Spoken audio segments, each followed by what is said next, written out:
Conferencias de especialidades médicas.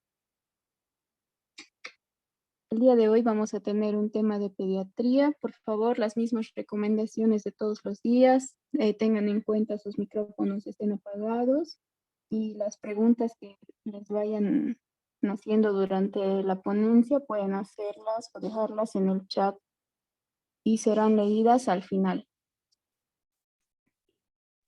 Bueno, el día de hoy es grato para mí presentarles a la docente y doctora Alejandra Paola Arzadún Flores.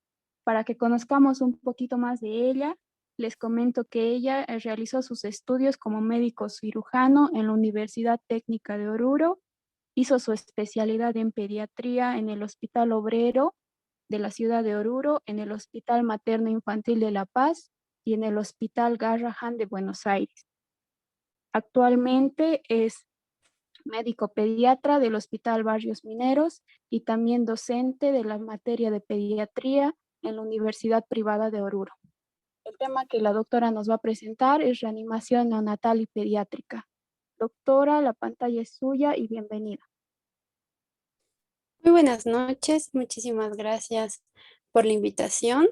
Muy agradecida con quienes se han dado la molestia de organizar estas jornadas que siempre son importantes para ayudarnos a recordar o simplemente para saber un poco más a los que todavía tal vez no están inmiscuidos en los temas. Muchísimas gracias por la invitación. Bueno, el tema que les voy a dar es muy importante porque habla acerca de salvar vidas, ¿no? La American Heart Association nos dice todo el tiempo de que es por la vida. Tienen ese lema y lo hacen porque para ellos la vida y para todos la vida es muy importante. Entonces nos instruyen e instruyen a todas las personas y más que todo al personal médico para que puedan salvar vidas. Entonces ese es el tema que he escogido y vamos a comenzar ahora. ¿Me confirman si se cambió? Creo que no. Todavía Ahora no. sí. Entonces, vamos a hablar de la reanimación neonatal y pediátrica. Yo sé que si les pregunto a la mayoría de ustedes y les digo por qué han escogido la carrera de medicina, yo sé que la gran mayoría, si no es que todos, me van a decir para poder salvar vidas. ¿Y será que podemos salvar vidas a estas alturas donde nos encontramos? Ustedes que están en pregrado, quizá, ¿será que pueden salvar vidas? Entonces, eso es lo que quiero ahora, que todos tengamos la capacidad y al terminar esta charla, que todos digan que sí pueden salvar vidas. ¿Ya? Entonces vamos a comenzar. Hablando de esto, voy a tener algunos objetivos, voy a hablar un poco de la introducción acerca de la reanimación y vamos a hablar después de primero de la reanimación neonatal y luego de la reanimación pediátrica. ¿Cuáles son mis objetivos? Mejorar la evolución de los pacientes pediátricos y neonatales, ¿no? No solo míos, estos objetivos están plasmados en todos los libros que hablan acerca de salvar vidas. Entonces, tenemos que mejorar la evolución de esos pacientes, sea cual sea la patología que le comprometa. Tenemos que reconocer e intervenir de manera eficaz en la patología que se presente, sin pasar por alto ninguna sintomatología que a futuro podría causar secuelas en el paciente. Quisiera que tengan la habilidad individual de alta calidad para hacer este reconocimiento y para intervenir. Es un trabajo en equipo, nunca se nos olvide de que aunque solitos podemos saber mucho, en medicina y para salvar vidas y más en reanimación, es un trabajo en equipo. ¿Y qué queremos? Que las personas sigan disfrutando de los momentos maravillosos de la vida. Es en lo que se hace énfasis en la Asociación Americana del Corazón. Entonces, hablando un poquito, tenemos los objetivos del desarrollo sostenible, que son muy importantes porque se habla en la Asamblea General de las Naciones Unidas y habla mucho, hacen énfasis en cuanto a la morbilidad y mortalidad que se produce en los pacientes pediátricos y más en los neonatales. Y hablan sobre garantizar una vida y promover el bienestar en todas las edades. ¿Y eso cómo se va a hacer? Reduciendo obviamente las defunciones y reduciendo la mortalidad. Y en eso es donde nosotros vamos a poder intervenir. Lo que queremos es reducir esas tasas altas de mortalidad que tenemos, y mortalidad perinatal, neonatal, fetal, la temprana, la tardía, es lo que queremos. Y tal vez podemos ayudar nosotros un poquito aprendiendo esto de reanimación. Entonces, hay más de 4 millones de nacimientos por año en Estados Unidos, Canadá. Les hablo de esto porque es de la Asociación Americana del Corazón quien saca estas guías constantemente, las va actualizando, ¿ya? Hasta 1 de cada 10 recién nacidos va a necesitar ayuda para esa transición desde el ambiente del líquido del útero y va a salir al aire, ¿no? Entonces, 1 de cada 10 recién nacidos vivos va a necesitar algún tipo de ayuda, ¿ya? Es esencial que cada recién nacido cuente con un cuidador que esté preparado y equipado para esa función y dedicado a facilitar esa transición. Al contrario que en adultos, el paro cardíaco en lactantes y niños no es normalmente el resultado de una causa cardíaca primaria. Normalmente es el resultado final de una insuficiencia respiratoria progresiva o shock. La tasa de supervivencia al alta después de una reanimación cardiopulmonar es del 8% si el paro se ha producido a nivel extrahospitalario, y tiene una tasa de supervivencia del 43% si se ha producido el paro cardíaco en el hospital. ¿Ya? Entonces, de cada nacimiento que tengan, un 10%, de cada 100, un 10% va a necesitar algún tipo de maniobra durante esta transición. Y de eso, solo 1% va a necesitar maniobras avanzadas de reanimación cardiopulmonar. Aunque sea poquito, nosotros tenemos que estar preparados porque quizás nos toque ese 1% o ese 10% de pacientes. Vamos a empezar diciendo que es un paro cardíaco. Va a ser el cese de la circulación sanguínea causado por una actividad mecánica cardíaca ausente o ineficaz. El niño no va a responder, puede no respirar, puede solo jadear o boquear y no existe pulso. La hipoxia causa pérdida de la conciencia, deja de respirar o presenta respiraciones agónicas.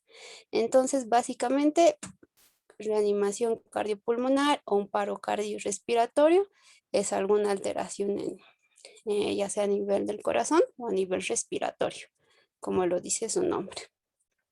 Hablando de la reanimación neonatal, tenemos que comenzar hablando de esto que es la circulación que tiene normalmente un feto, un producto antes de nacer, ¿no? Por lo general, en los pulmones, los vasos y las arteriolas pulmonares están contraídas a nivel pulmonar, a nivel alveolar, lo que hace que haya una gran presión. Esta gran presión que existe a nivel pulmonar hace que la sangre no llegue al pulmón, y de hecho no la necesitamos porque el feto oxigena por la placenta, el cambio de CO2 es por la placenta. Entonces la sangre que llega, como hay tanta presión a nivel pulmonar, no necesita llegar al pulmón y utiliza el conducto arterioso, ¿no? Para pasar directamente a la aorta. Posteriormente, cuando se produce el nacimiento, a nivel pulmonar, lo que va a ocurrir gracias a la distensibilidad pulmonar y gracias al oxígeno que va a entrar en contacto, este oxígeno ambiental al 21%, lo que ocasiona es que estos vasitos que estaban contraídos produzcan vasodilatación. Al producir vasodilatación, hacen que se mejore este intercambio del oxígeno, el CO2, y el pulmoncito comience a funcionar. Gracias a la primera respiración, al llanto cuando clampeamos los vasos umbilicales, lo que va a ocasionar es que se elimine el líquido pulmonar, sea absorbido a nivel alveolar y se produzca esa vasodilatación, y el pulmón ya inicia su función, ¿no? Que el intercambio gaseoso. Esto del conducto arterioso puede tardar hasta 24 horas en cerrar normalmente, y la función como tal y la eliminación del líquido pulmonar puede tomar aún más tiempo. Entonces, cuando nace el paciente, nosotros podemos tener ciertas circunstancias en las que esto se va a dificultar, ya sea por distensibilidad, ya sea porque no va a entrar ese oxígeno al 21% que necesita, no se produce llanto o hay alteraciones hemorrágicas que va a dificultar este proceso fisiológico que les había mencionado. ¿Cuáles son los pasos iniciales? Mm, Tengo que decidir primero si un recién nacido requiere o no requiere reanimación. Necesito despejar la vía aérea y suministrar los pasos iniciales de reanimación. Reanimar a un recién nacido cuando hay meconio en el líquido amniótico también es otro punto. Y voy a dar oxígeno a flujo libre en caso de que sea necesario. Y lo principal es que tengo que estar preparado para poder decidir bien si un recién nacido requiere o no reanimación. Este es el algoritmo que vamos a ir viendo, que básicamente es esto lo que tienen que saber para que ustedes cuando salgan a la vida profesional, por lo general empezamos atendiendo y siempre hay mujeres embarazadas y siempre va a haber un recién nacido. Entonces es lo que más vemos. ¿Cómo empieza este algoritmo de reanimación? Primero, nace el producto independientemente de lo que te diga nuestro colega, el ginecobstetra, de su edad gestacional, por fumo, por ecografía, yo por el examen físico, y mejor si es un ojo entrenado y sabe mucho, tengo que ver si fue o no una gestación a término. El recién nacido es de término, el recién nacido respira o llora y mi recién nacido tiene un buen tono muscular. Si mi respuesta es sí, entonces solo le proporciono calor, aseguro que su vía aérea esté permeable, le voy a secar y voy a hacer su evaluación continua. Y lo que se añade, ¿no? Es poder ponerle el contacto piel con piel con la madre, nuestro apego precoz que vamos a hacer, que no tiene motivo acá para ser interrumpido. Me puedo dar chance que mi paciente tenga ese pinzamiento de cordón más de 60 segundos por lo menos. Entonces mi paciente es de término, está respirando o está llorando y tiene buen tono. Entonces lo que hago son las cosas de rutina, retirar las compresas, las sabanillas, lo que haya estado mojado, retirar toda causa de enfriamiento de mi recién nacido y lo pongo en el pecho de la madre. Sin embargo, si mi bebé no es a término, no está respirando o no tiene buen tono, lo que hago es colocar bajo una fuente de calor, mejor si es una cervocuna. Le pongo en una posición con vía aérea abierta. Si es necesario, tengo que desobstruir. O sea, aquí lo que más tenemos son las peritas de aspiración, ¿no? Entonces, si es necesario, tengo que desobstruirlo. Tengo que secar, estimular, ya sea frotando la espalda o en algunos dar algunos pequeños golpecitos en la planta de los pies y reposicionar, poner en posición adecuada la vía aérea de mi recién nacido. Y luego tengo que evaluar la frecuencia cardíaca y la respiración. La cardíaca voy a contar en 6 segundos cuántos latidos escucho y lo voy a multiplicar por 10, porque no tenemos un minuto para estar contando la frecuencia cardíaca. Entonces la cuento en 6 segundos, multiplico por 10 y esa es la frecuencia cardíaca de mi recién nacido. Veo también el esfuerzo respiratorio. Esto me tiene que tomar 30 segundos. Si mi recién nacido tiene una frecuencia cardíaca menor a 100 y está en apnea, no está respirando, ya tengo que iniciar mi ventilación con presión positiva. Esta ventilación es con lo que, acá con lo que tengamos, pero por lo general hay una lista enorme de cosas que tenemos que tener nosotros en una sala de partos o en quirófano donde vamos a atender al recién nacido. Yo les hablo por los hospitales que muchas veces tenemos falencias. Entonces lo que encontramos es una bolsa con autoinflable, encontramos el ambú, que lo llaman, encontramos solo una canulita nasal, entonces con lo que podamos tengo que aportarle oxígeno a mi paciente. Y nuevamente evalúo entre hacer la ventilación a mi paciente, tengo que demorar 30 segundos otra vez. Y después, si mi recién nacido persiste con una frecuencia cardíaca menor a 100, debo asegurar y corregir las maniobras de ventilación y considerar intubar al paciente. Sin embargo, si recupera, me voy a pasar a los cuidados por reanimación. El cuadro puede ser fatal y mi paciente, pese a que yo le estoy dando una buena ventilación, pese a que ya lo estimulé, ya lo sequé, ya despejé la vía aérea, pero puede ir deteriorando y tener una frecuencia cardíaca menor a 60. Ahí ya tengo que iniciar con presiones torácicas, coordinando con la ventilación.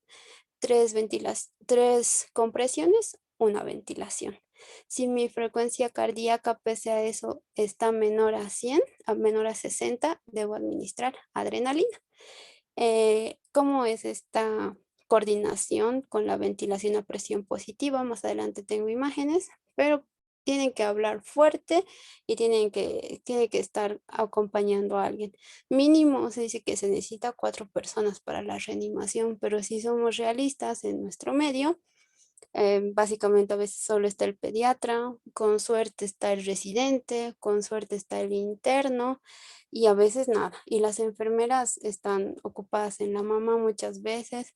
Hay raros hospitales que tienen una enfermera para neonato, entonces puede haber alguien que te ayude. Pero necesitamos hablar fuerte con quien nos está ayudando y decimos, aunque parezca gracioso, decimos y 1 y 2 y 3 ventilo. Y 1 y 2 y 3 ventilo. Entonces esa es mi coordinación entre la ventilación y las compresiones. ¿Ya? En caso de que mi paciente esté bien, ya saben, lo reposiciono, le aseguro la vía aérea, lo seco y le pongo al pecho de la mamá. Si en alguno de estos puntos mi bebé ha recuperado, igual lo puedo ya sea monitorizar o si veo que no está afectando la frecuencia cardíaca como acá, pero sí tiene algún problema respiratorio que yo noto, puedo considerar algún CPAP, que ya esto es algo más avanzado, que es un dispositivo que aporta la presión positiva, ¿no? Al final de la expiración. Y voy monitorizando. Si mejora, le hago los cuidados por reanimación. Gracias a esa transición que habíamos visto antes de la circulación pulmonar y cardíaca, eh, nuestro bebé no tienen que esperar que en cuanto nazca esté saturando al 100% o al 97% a nivel del mar, que es el 100%. Entonces lo que tenemos que hacer es saber esto, que a los 10 minutos recién mi paciente va a estar saturando al 90, entre el 97%. Después, por esa transición, mi saturación puede estar baja todavía. Pero no se asusten si ustedes le monitorizan al principio y está saturando entre 75 y 90. No se asusten, tenemos hasta los 10 minutos para que pueda ir a lo normal, ¿ok? En todo esto, una persona debería de estar ocupado solo de la vía aérea, otra persona escuchando la frecuencia cardíaca, otra persona ya debió de haberlo conectado al monitor para ver la oximetría y otra persona ya debería de estar alistando medicamentos, otra persona ya debería de estar preparándose para poner un acceso venoso, ¿no? Lo ideal en los recién nacidos es el acceso venoso por la umbilical, ¿no? En caso de que no se tenga esa, no haya una periférica, se pone la intraósea. Habíamos hablado esto de poner, de reposicionar, ¿no? De tener una posición con vía aérea abierta. Entonces, esto es lo que tenemos que hacer. Lo correcto es esta posición, ¿no? Está alineado y no está hiperextendido, porque si notan, se obstruye el flujo y tampoco está en posición de que está muy flexionado, ¿no? Tampoco, porque eso es incorrecto, porque de igual manera se obstruye la vía respiratoria. Lo correcto es esto, ¿no? En posición de olfateo, como dicen. Un poquito retraer la cabeza y levantar el mentón y en posición de olfateo. Esa es la posición correcta. Entonces no muy hiperextendido ni muy flexionado. Habíamos hablado de que si hay meconio presente y el recién nacido está vigoroso, si está meconiado mi bebé, pero está vigoroso, entonces tiene buen esfuerzo respiratorio, buen tono, una frecuencia cardíaca mayor a 100. Puedo usar la perilla de succión o una sonda para limpiar la boca y la nariz. Esto recuerden siempre, primero la boca, luego la nariz. Siempre se aspira en ese orden. Y para que lo recuerden, en el abecedario la B está antes de la N. Entonces ahí se van a acordar de siempre aspirar primero la B y luego la N. Si mi paciente está meconiado pero no está vigoroso, lo que se recomienda es hacer la succión traqueal o un lavado traqueoalveolar, ¿ya? Administro oxígeno, introduzco laringoscopio, sonda para limpiar la boca y el tubo endotraqueal y por ahí voy aspirando, ¿no? Y retiro el tubo mientras voy aspirando. Esto ya es un poquito más avanzado, quizás no lo van a hacer, pero tienen que saber que sí es lo recomendable. Entonces otras cosas no. Ya máximo aspirar, que tal vez es lo que vamos a tener siempre a disposición, y alguien entrenado que pueda hacer este lavadito a nivel de la tráquea, intubando al paciente. Entonces, si ven, lo normal también es que nuestro paciente al principio tenga acrocianosis, ¿no? Después de esos 10 minutos, no está totalmente rosadito. Si ven, manitos están todavía un poco azules. Entonces, esta acrocianosis es normal. Sin embargo, si yo veo a este paciente, lo veo más con una cianosis central y está con una piel medio marmórea, ¿no? Medio violácea. Entonces eso no es normal y tenemos que ir reconociendo siempre. Por eso es reevaluar al paciente constantemente. Si hay cianosis persistente o apnea y una frecuencia cardíaca menor a 100, nos dicen que el uso continuado de estimulación táctil en un recién nacido que no está respirando es una pérdida valiosa de tiempo. Entonces, solo una vez, como recuerdan al principio les he mostrado, lo reposiciono, lo seco, lo estimulo y después ya perdemos tiempo si vamos a intentar eso, es ya pasar a lo siguiente del algoritmo, que es administrar ventilación a presión positiva, vigilar la frecuencia cardíaca, tengo que vigilar si estoy dando adecuadamente esta mi ventilación a presión positiva, si es el dispositivo adecuado. El AMBU viene con un dispositivo que tiene que cubrir nariz y boca y tiene que estar a nivel del mentón, entonces no tengo que ver si estoy haciendo adecuadamente. No pierdan tiempo estimulando otra vez al paciente.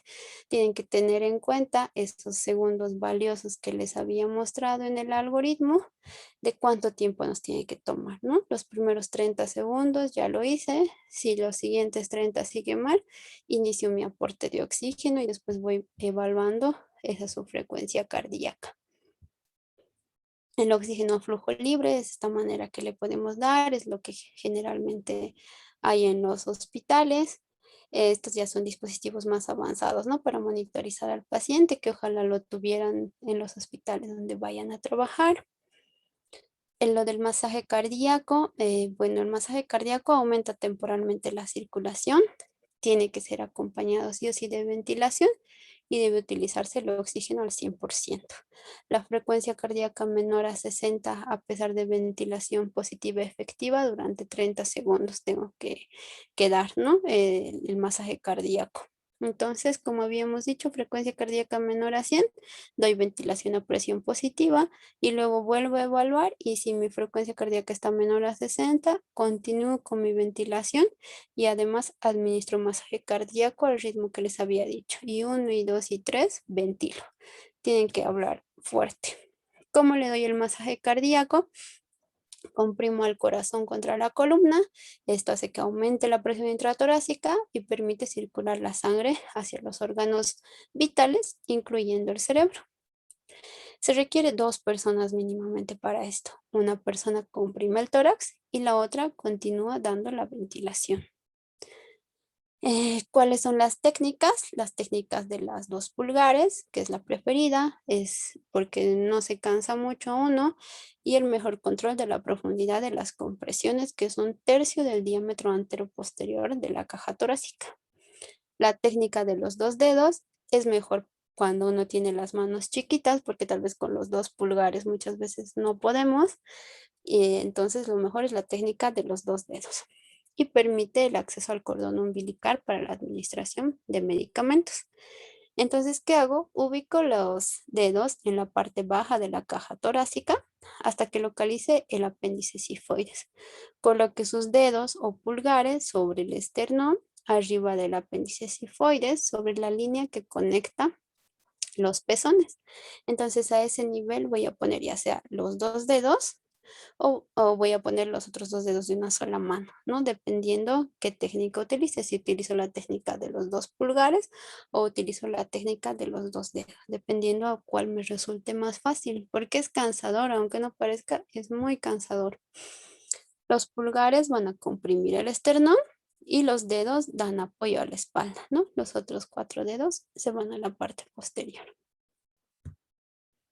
El masaje cardíaco tiene que coordinar con la ventilación, un ciclo de 3 compresiones y una ventilación, que esto me tiene que tomar más o menos 2 segundos para dar una frecuencia respiratoria de 30 y un masaje cardíaco de 90. Y estos dos sumando me dan 120 eventos, ¿no? En un minuto. Entonces lo que tengo que lograr más o menos es darle 30 ventilaciones por minuto y 90 compresiones. Bueno, entonces no se olviden de este algoritmo que si lo aprenden bien, pueden salvar vidas en ese minuto de oro que tenemos con el paciente.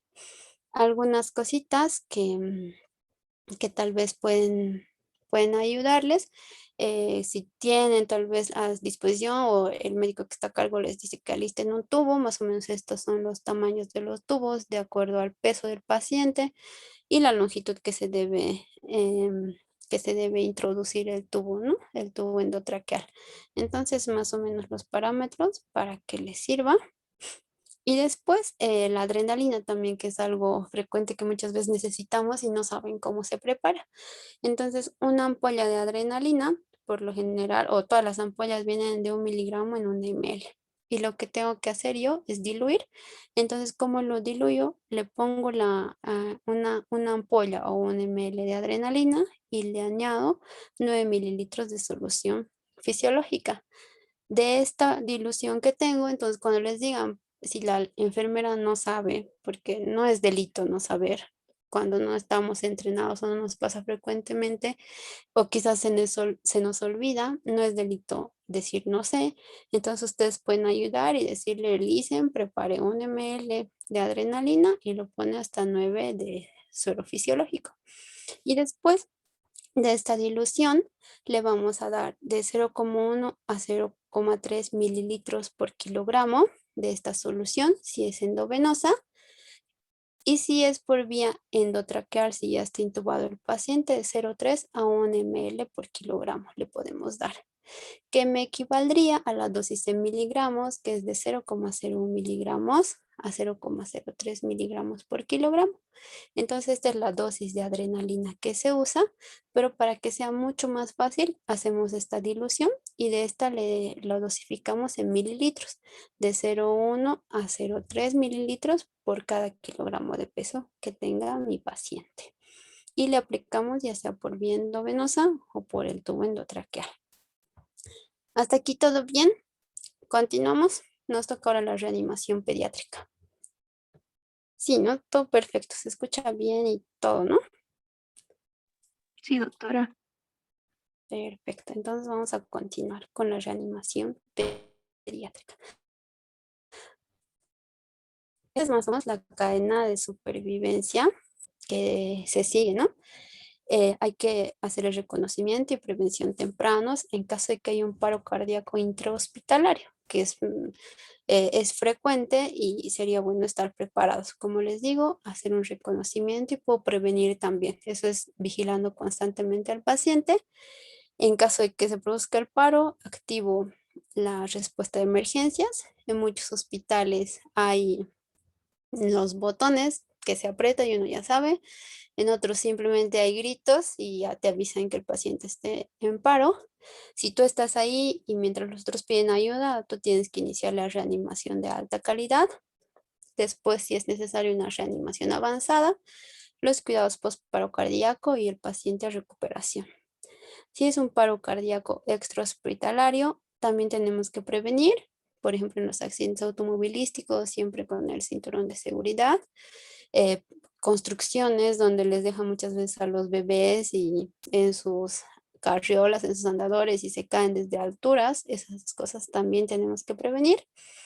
Si se suscita el accidente y un paro cardíaco, igual es activar la respuesta de emergencias, realizar la reanimación de alta calidad.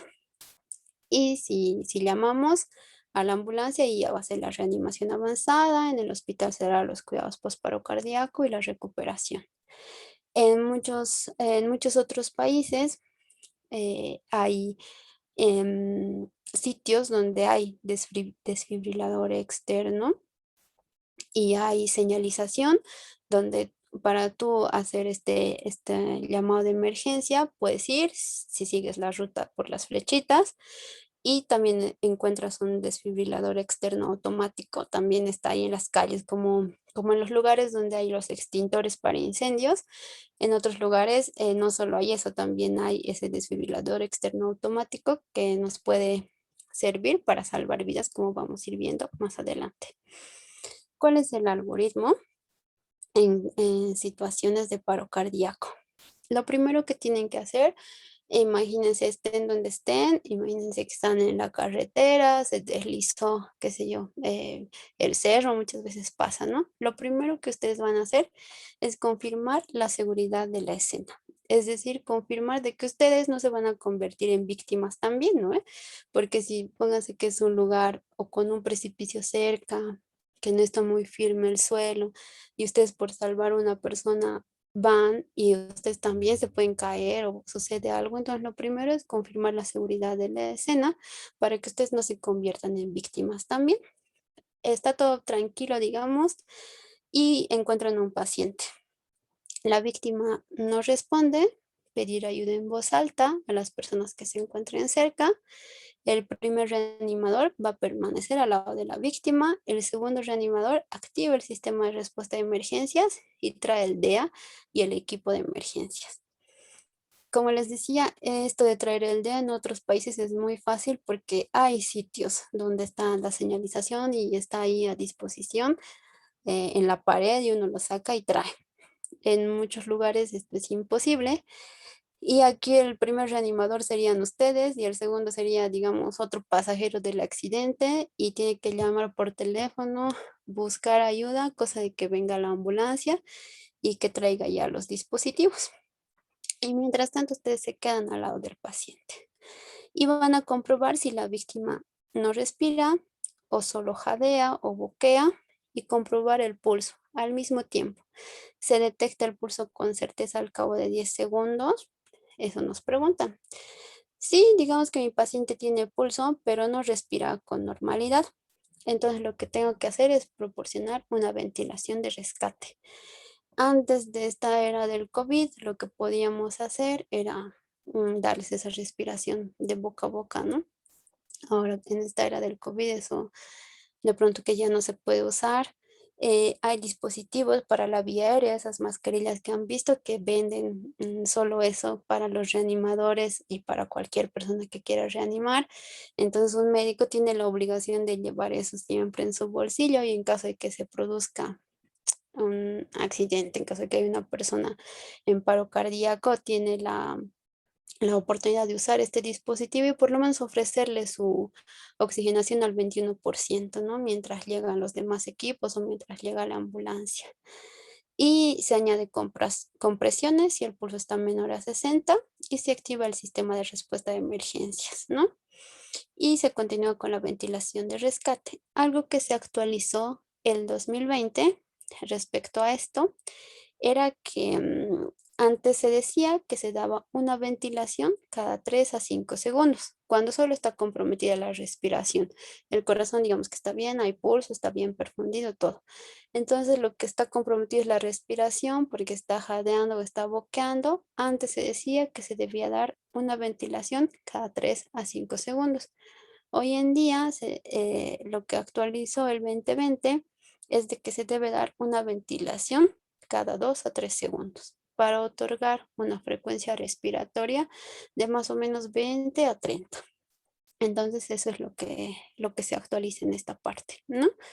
Eso en caso de que el corazoncito esté bien, bien, bien perfundido, pero su respiración esté comprometida. Si tiene respiración normal y hay pulso, le controlo hasta que lleguen los reanimadores de emergencia, en este caso la ambulancia. Si está sin respiración o solo jadea o boquea y está sin pulso, el primer reanimador inicia la reanimación cardiopulmonar con relación de compresiones, ventilaciones, 32. 30 compresiones, 2 ventilaciones. Si regresa el segundo reanimador, alguien que ya avisó a otra persona para que traiga la ambulancia, ya llamó por teléfono, ya está pidiendo la ambulancia, ya van a ser 2 personas. ¿Y cómo va a ser la secuencia? Va a ser compresión, ventilación, 15 compresiones, 2 ventilaciones. Igual tienen que ir contando en voz alta para que sepa el otro reanimador. Entonces van contando, ¿no? Y 1, y 2, 3, 4, hasta 15, 2 ventilaciones. Otra vez, hasta 15 y 2 ventilaciones. Si están solitos, es 30 compresiones, 2 respiraciones, no se olviden. Acá la verdad es que ni en mi hospital tenemos el desfibrilador externo automático. eh, Esperamos tenerlo pronto, pero en caso de que ustedes tengan la dicha de contarlo en su hospital, es más facilito porque este desfibrilador externo automático ya analiza el ritmo y nos dice si es un ritmo desfibrilable o si no es desfibrilable. Entonces aporta la carga automáticamente y solamente les dice comprueba el pulso. Entonces ustedes comprueban el pulso y en caso de que no haya pulso o de tener una frecuencia cardíaca menor a 60, ustedes siguen con la reanimación en esta secuencia de compresiones y ventilaciones. Entonces el desfibrilador externo automático es muy importante tenerlo y nos ayuda bastante, especialmente a los que no estamos tan especializados para detectar algún tipo de arritmia o si no sabemos bien los ritmos desfibrilables, no desfibrilables, nos ayuda bastante porque él lo analiza y si es necesario le da una descarga y si no, no. ¿Cómo van a comprobar el pulso del que habíamos estado hablando? Si son lactantes, es braquial, ¿no? En una región equidistante entre el codo y el hombro, y a ese nivel en la cara interna voy a detectar el pulso braquial. Si son chicos más grandes, lo puedo hacer a nivel carotidio o a nivel femoral. Si ustedes han visto, más antes nos dice que compruebe, pero al cabo de 10 segundos, no tengo que tardar más de 10 segundos en comprobar si hay pulso y en comprobar si está respirando. Respirar es fácil, ¿no? Vemos la elevación de la caja torácica y digo si está respirando. ¿Y cómo compruebo el pulso? Para probar de que sean menos de 10 segundos, digamos que es el carotidio, entonces voy haciendo y dentro de mi cuento, ¿no? 1001, 1002, 1003, 1004, 1005, 1006, 1007, 1008, 1009, 1010. En teoría, esos son los 10 segundos y en esos 10 segundos yo ya debo de haber detectado el pulso o no, si es que mi paciente definitivamente está muy mal. Este desfibrilador externo automático vienen pediátricos y vienen para adultos. Siempre tienen su señalización de dónde poner, así que por eso no es tan complicado y ayuda un montón. Entonces, si son pequeñitos, menores de 8 años, uso este pediátrico y es uno en la parte anterior y otro en la parte posterior. El de adultos viene como este dibujito que se pone uno al lado derecho y uno al lateral izquierdo.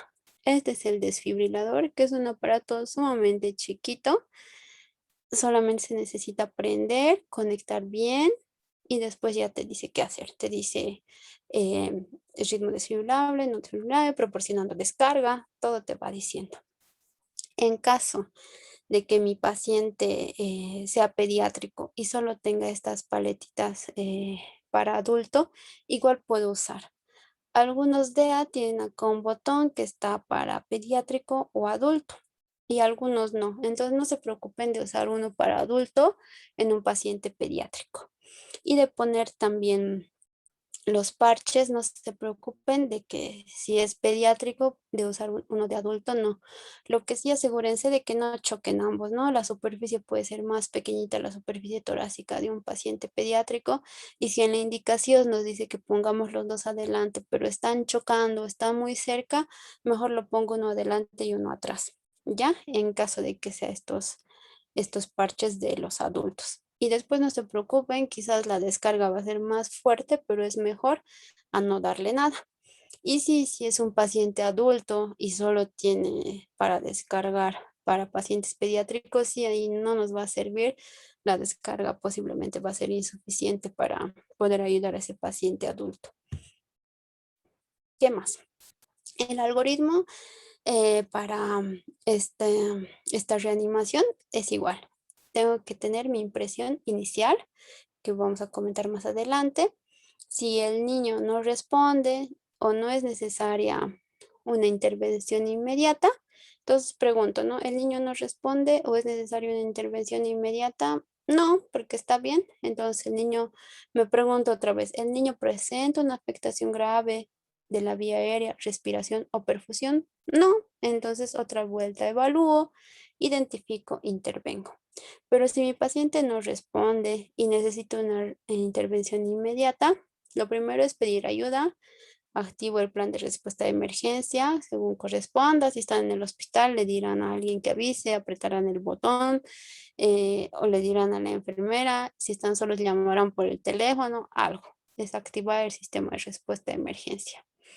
Si no respira o solo jadea o boquea, inicio la reanimación cardiopulmonar como habíamos visto, iniciando por las compresiones.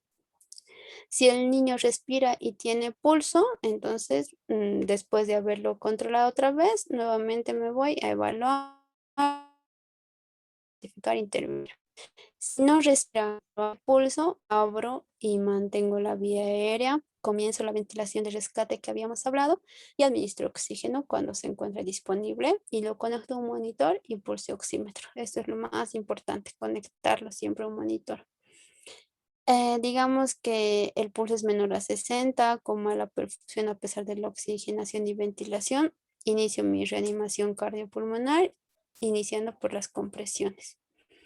Si el pulso es menor a 60, con mala perfusión, a pesar de la oxigenación y ventilación, no, porque mi paciente ya está mejor. Entonces vuelvo a este sitio y es evaluar, intervenir, identificar. Ahora vamos a desglosar un poquito esto. ¿Qué hago en mi evaluación inicial? Porque aquí me dice, lo primero que tengo que hacer es hacer mi evaluación inicial para ver el aspecto, la respiración y la circulación, para que de esta manera yo diga si es un paciente que necesita o que no necesita mi atención al 100% y que no esté en peligro su vida. Entonces tengo una impresión inicial. Y después, cuando mi paciente ya está bien, recién paso a la evaluación primaria, secundaria y mis evaluaciones diagnósticas, que ya son los complementarios. Entonces, mi impresión inicial. Esto de la impresión inicial, chicos, no les sirve solo para el paro cardiorrespiratorio, les sirve para todo paciente. Le hago a un paciente con diarrea, le hago mi triángulo de evaluación pediátrica. ¿Y eso qué implica? Implica mi respiración, mi trabajo respiratorio, mi apariencia y la circulación. Viene un paciente con diarrea, pónganse. Lo primero que se hace es evaluar la apariencia, lo veré, y está medio letárgico, está pálido. Evalúo la respiración y está respirando normal. Y la circulación lo veo también que está comprometido. Ahí me dará una pista y alguien por ahí ha dicho, ay, es un paciente con diarrea. Y de ahí me da una pista y yo ya sé que está deshidratado porque está comprometida su circulación, porque lo veo medio pálido, no bien perfundido, está letárgico, posiblemente ya tenga una deshidratación severa que ya está comprometiendo a nivel neurológico. Pónganse en otro ejemplo que es un paciente que es asmático. Llega y lo primero que evalúo, ¿no? Así mientras están poniendo los guantes, mientras les están diciendo, doctor, hay un paciente que ha llegado de 8 años y está mal. Si ustedes lo ven de lejitos mientras se acercan y ven su apariencia, posiblemente esté bien, esté reactivo, tenga, les esté mirando, tal vez está un poco inquieto con esa sensación de falta de aire. Veo a nivel del trabajo respiratorio y es un paciente que va a estar taquipneico, pónganse que está cianótico, tiene cuadro de dificultad respiratoria marcado con retracciones hasta a nivel supraclavicular. Entonces ya me va dando una idea de que es a nivel respiratorio que está comprometido. Y su circulación lo veo está más rosado y si me tardo más, posiblemente ya esté cianótico este paciente, ¿no? Entonces, esto del triángulo de evaluación pediátrica nos sirve para cualquier paciente. Antes de saber nada, me sirve ya para saber qué está comprometido. será lo neurológico. Entonces, para esto de la apariencia es para ver su estado neurológico. Veo su tono muscular, veo la interacción que tiene con, ya sea con el médico, con la enfermera o con su familia. Veo el consuelo. Puede ser que con nosotros siempre los pacientes pediátricos van a llorar, se van a desesperar, se van a poner irritables, pero de pronto que mientras me voy acercando veo que con el paciente con sus papás, se consuela, está tranquilo. Le evalúo la mirada, veo si es algo neurológico, quizás va a estar desviada o no va a haber apertura ocular, etcétera. Entonces veo la mirada y también le evalúo el habla, ya veo si está hablando o está llorando, si es más chiquito, ¿no? Entonces veo qué tan comprometida está su apariencia y más que todo su estado neurológico a este nivel para darme yo una idea de que está alterado. Después veo la respiración y la circulación. Entonces, este triángulo de evaluación pediátrica nunca se olvide, ¿ya?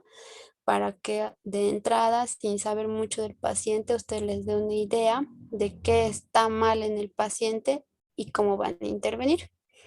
Después recién viene la evaluación primaria. Digamos que aquí ya lo identifiqué y había sido ese paciente asmático, identificado que es la respiración que está comprometida, e identificado que tiene por ahí dificultad para respirar, se está poniendo cianótico, alguien ya lo monitorizó, está desaturando, le dio oxígeno. Y recién me paso a mi evaluación primaria. Rápidamente hago el ABCD. Veo que mi vía aérea esté despejada, esté mantenida. En caso de que no esté, lo tengo que hacer si fuese posible. ¿Qué hago?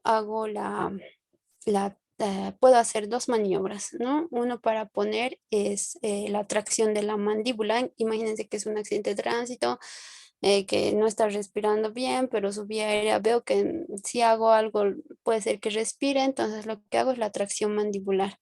La tracción mandibular también está indicada en caso de que yo sospeche afectación de la columna cervical. Entonces hago tracción mandibular para que esa vía aérea esté despejada y esté mantenida. Otra cosa es ponerlo en la posición de olfateo, ¿no? Como habíamos visto más antes. Entonces un poquito retraer la cabeza y elevar la mandíbula, ¿no? Y esa posición de olfateo va a ser suficiente. Después en el B, veo de que el paciente tenga buena respiración. Evalúo su respiración, si está taquipneico, si está bradipneico, cómo estará saturando. Entonces voy viendo cómo está su respiración, esa es su buena respiración. De pronto le ausculto súper rápido y noto de que hay sibilancias, entonces diré, no, mi paciente está obstruido, ya sé que algo está pasando ahí y tengo que intervenir. Encuentro algo malo, intervengo. Encuentro algo malo, intervengo, ¿ya? Después evalúo la circulación, veré sus signos vitales, veré cómo está perfundido, veré su presión arterial, veré su frecuencia cardíaca. En la D veo el aspecto neurológico y en la E de exposición. Entonces, ¿cómo evalúo? Más o menos estos son los parámetros de la frecuencia respiratoria normal que deberían tener mis pacientes. Entonces, ustedes lo van a ir revisando después. Les voy a pasar las diapositivas. Continúo con mi evaluación primaria y habíamos hablado de la circulación, que también es importante valorar mi frecuencia cardíaca, si el paciente está despierto o dormido, tiene diferentes valores. Esto es lo interesante en pediatría, que no para todos es lo mismo, sino tengo que saber que hay parámetros dependiendo a la edad de mi paciente.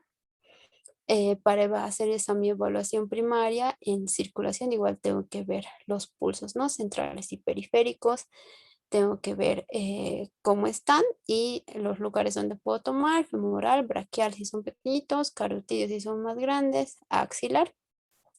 Si estos pulsos centrales débiles son un signo preocupante, indican la necesidad de una intervención muy rápida para evitar que mi paciente entre en paro.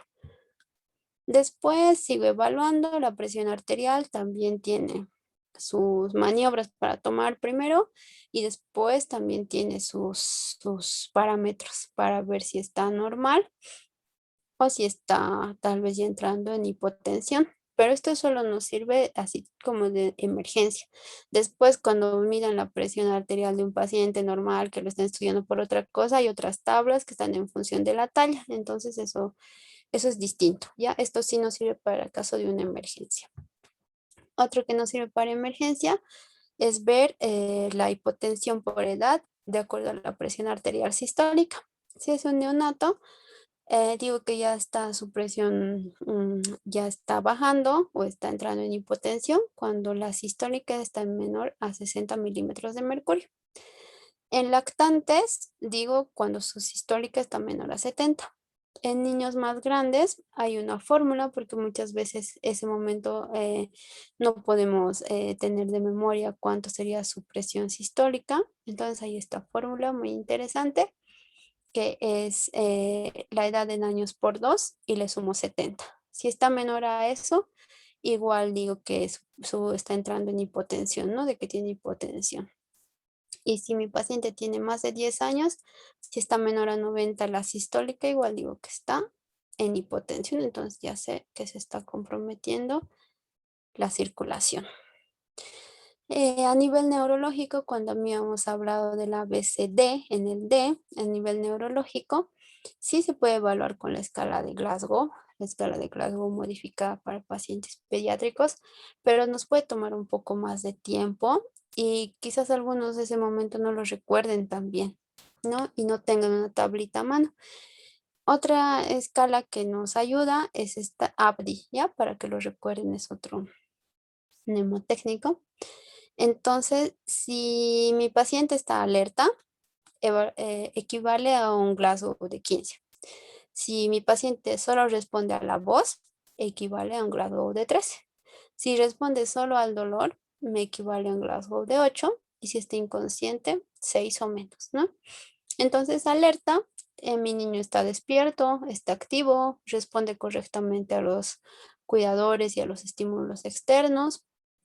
Por respuesta correcta se entiende la respuesta prevista según la edad del niño, el nivel del desarrollo y el entorno de la situación. Entonces, esto más que todo con los papás, ¿no? Porque con nosotros siempre va a estar reacio el paciente, va a estar irritable, no nos conoce, somos desconocidos, pero veo la respuesta que tiene con los padres de acuerdo a su edad, ¿no? Si será chiquito, será un llanto consolable, si será más grande, tal vez responde con sí, no, depende a la edad del paciente. Si mi paciente solo responde a la voz, por ejemplo, al llamarlo por su nombre o al hablar en voz alta, tiene periodos de somnolencia, entonces diré que está con un rasgo un poco comprometido, ¿no? De 13. Si solo responde al dolor, a estos estímulos o con fricción del esternón o pellizco en el trapecio, mi paciente está peor, ¿no? Ya está con un rasgo de 8. Y si está inconsciente porque no me responde, diré que está en 6, ¿no? Y menos, en coma mi paciente. Entonces, este ABDI nos puede ayudar para evaluar esa D en el ABCDE, ¿ya? Y es más facilito que el Glasgow. ¿Qué más? Después de hacer esa evaluación, he hecho mi evaluación inicial con el triángulo de evaluación pediátrica, he hecho mi evaluación primaria con el ABCDE y me voy a mi evaluación secundaria, que muchas veces todos empezamos por aquí, ¿no? Cuando nos olvidamos de lo anterior. Y se van a acordar también de este mnemotécnico que es el sample, ¿ya? Entonces, póngase que uno ya está con el paciente, es respiratorio, qué sé yo, ya le está ayudando, ya está interviniendo, ya está corrigiendo eso, y otra persona irá a averiguar esto del sample. ¿Qué significa? Significa la S, signos y síntomas. Preguntaré qué tenía el paciente, me dirá, estaba vomitando, tenía diarrea, estaba con tos, estaba agitado, tenía fiebre. Entonces, depende de la patología. La A significa alergias. Preguntaré a su familiar, ¿tiene alergia a algún medicamento? Em, ¿Algún antecedente de alergia? Me responderá. Medicamentos. Medicamentos que ingiere normalmente, medicamentos que no, tal vez no tienen prescripción, tal vez les dan vitaminas o medicamentos que haya en el hogar, porque puede ser también que se intoxique y por eso esté así. Entonces averiguo todo acerca de los medicamentos. La P viene de historia clínica previa. Entonces le preguntaré sus antecedentes, dependiendo a la edad, ¿no? Averiguaré los antecedentes. Si es chiquito, diré cuándo nació, cómo nació, se internó, no se internó. Después preguntaré su primera infancia, se internó, no se internado, de qué lo han tratado. Y así iré averiguando algún antecedente patológico que me sirva para ese momento, que me sirva para el cuadro que esté presentando. La última comida también es importante qué y a qué hora ha ingerido. Me sirve en caso de que mi paciente tenga que ser intervenido quirúrgicamente y yo necesito saber, ¿no? Más que todo para evitar esos problemas de broncoaspiración por consecuencia de la anestesia. Entonces, la última comida, a qué hora y qué, y los eventos. Le diré qué ha pasado. A ver, cuénteme mamá y dependiendo qué es la patología, te contará. Estaba jugando y se cayó, o estábamos viajando, hubo un accidente y él voló por la ventana, qué sé yo, o estaba comiendo y de pronto empezó a tener dificultad para respirar. Diré, puede ser un cuerpo extraño, entonces diferente. Entonces, ¿qué pasó? ¿Ya? Y muchas veces nosotros iniciamos por esto, ¿no? Preguntamos signos, preguntamos síntomas, qué tenía y todo un desorden, ¿no ve?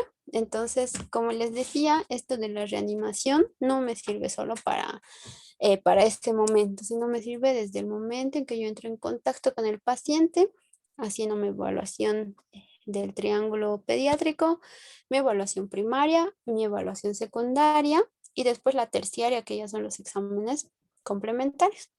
De acá viene el sample en inglés. Ese es mi mnemotécnico. Después ya entrando al paro cardíaco, tengo que saber causas del paro cardíaco y tenemos las H's y las T's, que siempre son frecuentes que nos pregunten y es lo que tenemos que saber. ¿Cuáles son mis causas de paro cardíaco? Tengo 6 y tengo al otro lado 5, que nunca se olviden, ¿ya? Entonces mis H's van a ser, será hipovolemia, será hipoxia, será algún problema a nivel del hidrogenión, ya sea una acidosis, alcalosis que tendrá, será hipoglicemia, será hipopotasemia o hiperpotasemia o será hipotermia. Tengo que ver esas causas que me pueden llevar al paro cardíaco y que yo puedo revertir ese momento. Si será la hipovolemia, le pondré 2 vías, qué sé yo, una intraósea si no se puede. Corregiré si es lipoxia de oxígeno, si es necesario un dispositivo avanzado de vía aérea. Para esto tengo que pedir sí o sí un laboratorio, que en muchos lugares hay aparatos que están en la terapia o están en el hospital. Sacas ni un ml de sangre, lo pones en el aparato y te sale súper rápido. Sus parámetros en menos de 30 segundos lo tienes. Aquí lastimosamente no hay, al menos en los hospitales más chiquitos no hay y veré para corregir ya sea si está acidótico, si está hipoglucémico, si es un desequilibrio a nivel de electrolitos o veré en otro momento si tal vez es hipotermia. Entonces estas son las causas para que mi paciente llegue al paro cardíaco. También puede ser revisando las test, un neumotórax de tensión, un buen examen físico me ayuda, será un taponamiento cardíaco, serán tóxicos, será trombosis pulmonar, trombosis coronaria. Para esto ya me sirve algunos antecedentes del paciente para poder averiguar. ¿Y cuál es mi algoritmo del paro cardíaco? Todo es con algoritmos acá. Entonces lo que hago, una vez iniciada la reanimación cardiopulmonar, porque identifiqué que mi paciente está en paro cardíaco, inicio la ventilación con bolsa mascarilla y suministro oxígeno y lo conecto a un monitor y mejor si es un desfibrilador. Y aquí evalúo, mi ritmo será desfibrilable. Si es desfibrilable, va a ser una fibrilación ventricular o una taquicardia ventricular sin pulso y se va a proporcionar la descarga. Nuevamente reinicio mi reanimación cardiopulmonar durante 2 minutos y si mi paciente sigue mal hasta esto, instalaré una vía intravenosa o una vía intraósea. Nuevamente monitorizo y veré si el ritmo es desfibrilable o no es desfibrilable. Si es desfibrilable, otra descarga y otros 2 minutos, ¿no? Y acá ya es necesario iniciar quizás con adrenalina. En la última actualización también del 2020 salió que poner adrenalina a pacientes más precozmente da mucho mejor resultado. Antes se esperaba un poco más, Ahora poner la adrenalina después de la primera descarga no reacciona, ya le puedo poner adrenalina. Mientras más precozmente, mucho mejor responden esos pacientes y el retorno de la circulación espontánea es también más pronto. En caso de que mi paciente no tenga un ritmo desfibrilable porque sea una sistolia o una actividad eléctrica sin pulso, le doy adrenalina lo antes posible. Ya, 2 minutos otra vez de reanimación y ya voy poniendo vía, le pongo la adrenalina, considero si necesito un dispositivo avanzado de la vía aérea y nuevamente se evalúa, ¿no? Y veo nuevamente al algoritmo si es desfibrilable o no desfibrilable mi ritmo y después a manera de lo que yo voy encontrando voy actuando. ¿Cómo se comprime? El corazón se comprime fuerte, 1/3 del diámetro anteroposterior del tórax, a una frecuencia de por lo menos 100 latidos por minuto, nos dice en la última actualización igual. Por lo menos 100 latidos por minuto. Reduzco al mínimo las interrupciones de las compresiones. Tengo que cambiar de compresor cada 2 minutos. O si está cansado el paciente, si no se cuenta con una vía aérea avanzada, la relación de compresión-ventilación debe ser 15 compresiones, 2 ventilaciones. Si se cuenta ya con una vía aérea avanzada, igual realizo las compresiones continuas y suministro la ventilación cada 2 o 3 segundos. Ya como habíamos dicho, esa ventilación de rescate que ahora es en un intervalo más corto. Y la frecuencia es la misma, 15-2 si estamos 2 personas y 32 si está solo una persona. ¿Ya? Aquí nos muestra también la descarga del desfibrilador, que se puede dar a 2 joules kilo peso, la segunda ya a 4 joules.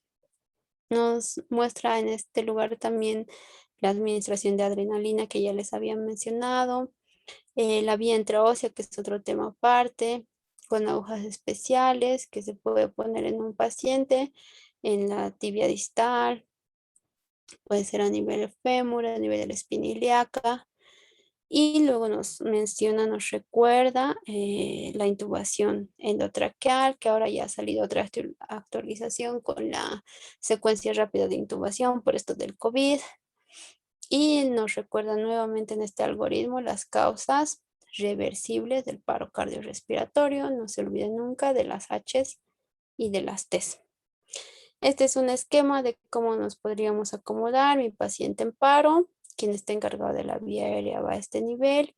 El que está con ya sea con el desfibrilador externo automático o con el monitor que tiene a la vez desfibrilador por acá, el compresor acá y entre estos dos van cambiando para comprimir, porque como les digo, cansa, no es tan sencillo. Acá el encargado del tiempo y del registro que avisa, ya son 2 minutos, ya di la primera dosis de adrenalina, ya di la segunda. Por acá vendrá el que va a administrar medicamentos y acá el líder del equipo. ¿Ya? El líder del equipo no siempre es el que sabe más, pero es el que tiene mayor control de la situación, el que tiene esa capacidad de crear un trabajo en equipo y le puede decir al compresor, comprimir un poco más fuerte, estás interrumpiendo mucho, al de la vía aérea no estás cubriendo bien, la posición no está bien, no estás haciendo un buen sellado con la mascarilla, indicará cómo se preparan los medicamentos. Entonces el líder está ahí para hacer que su equipo pueda funcionar de manera adecuada. No hace mucho, pero es el que tiene más manejo de la situación, mayor control, hasta emocional en ese momento, y es el que nos va guiando y es el que nos va corrigiendo. No tomen a mal nunca una corrección. Si se trata de salvar la vida al paciente, todo es bienvenido. En la manera de comprimir, al mismo nivel, en el tercio medio a nivel external, donde se unen los dos pezones. Por debajito de eso, el talón tengo que poner de la mano y el otro talón sobre la mano y de esa manera ir comprimiendo los brazos siempre rectos. Una compresión donde estén todos, sus brazos no estén rectos no ayuda mucho al paciente, tienen que ser compresiones efectivas. Veo que tenga que ser 1/3 del diámetro anteroposterior. Si soy muy fuertota o muy fuertote, utilizaré una mano. Si soy más débil, tengo muy poquita fuerza, utilizaré las dos. La ventilación con bolsa mascarilla, como les decía, tiene que cubrir nariz, boca, no sobrepasar el mentón, tiene que ser un sello hermético. Muchos tienen ahí su bolsita que se infla, un sello hermético. La técnica, agarrar en C y E. C, si ven estos dos dedos que están alrededor de la mascarilla, y E, que va al nivel del mentón, a nivel del maxilar. Cuidado con apretar a este nivel que nos va a causar más obstrucción de la vía aérea, ¿no? Entonces no se olviden la C y la E también para agarrar y hacer un buen sello de esta mascarilla que voy a tener para aportarle una ventilación a mi paciente. No es tan fácil como parece. Hay muñecos de preparación donde te dice si estás ventilando bien o no y es complicado, es cansador, requiere mucha práctica. No sé si tienen alguna pregunta en caso de que necesiten algo que les pase. Sí lo tengo en digital, todo esto de reanimación, el libro completo, ese es mi correo, en caso de que quieran que se los pase. ¿Alguna pregunta tal vez que tengan? Con esto terminé.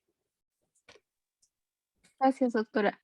Chicos, si tienen alguna pregunta, pueden escribirle en el chat o como hemos hecho ayer, encender su micrófono y hacerla personalmente.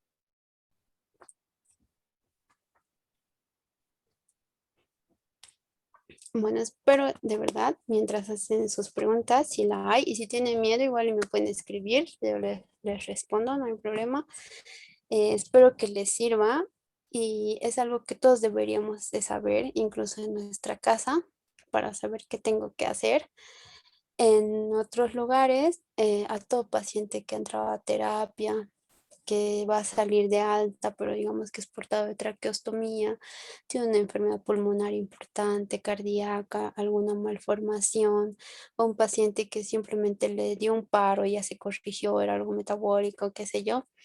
No se da de alta al paciente hasta que el papá y la mamá no aprueben este curso, que es un curso que se hace para la reanimación cardiopulmonar.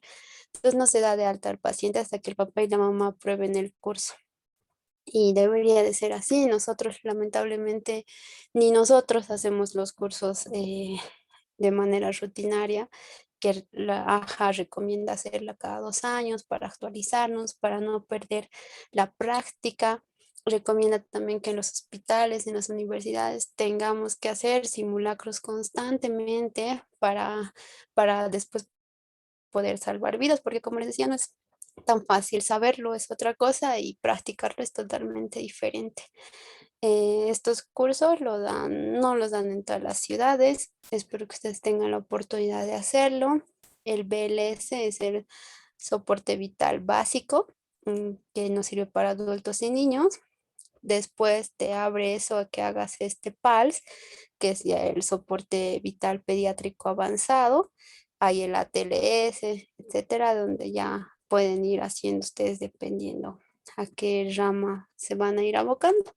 Pero el BLS por lo menos todos deberíamos de saber porque nos ayuda a salvar vidas y más en nuestra familia si se produce, ¿no?